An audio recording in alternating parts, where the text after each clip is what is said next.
तर तुमच्या लग्नात जेवणाचा मेनू काय होता? माझ्या लग्नामध्ये आचारी लावून घरी जेवण केलं होतं आमच्या सासूरवाडीच्या लोकांनी आणि अप्रतिम जेवण होतं.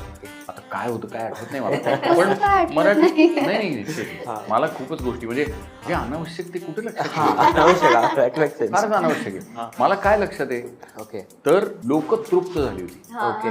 जनरली आपलं लग्न असेल तर आपण जास्त खाण्याकडे लक्षच नाही कारण एक तर उशिरा मिळतं जेवायला, पण असं लग्नाचं जिलबी बिलबीचं जेवण होतं रे ना, म्हणजे अगदी मराठमोळं असं. त्याच्यात असं होतं की ते लोक जमिनीवर बसून जेवत होती चक्क, म्हणजे इतकं आवडलं होतं लोकांना. आणि ते बुफे पद्धत काही बराच वेळ होती सुरुवातीच्या काळात, नंतर काही ठराविक पंक्ती असं. तेव्हा तो काळ असा होता की तेव्हा ते चलन सुरू झालं होतं. पण मला वाटतं अजूनही गावात पंक्ती होतात. हो, तर पण तरी बेहराल लोकांनी मग खाली बसून जमिनीवर बसकण मारून अक्षरशः ताव मारला होता.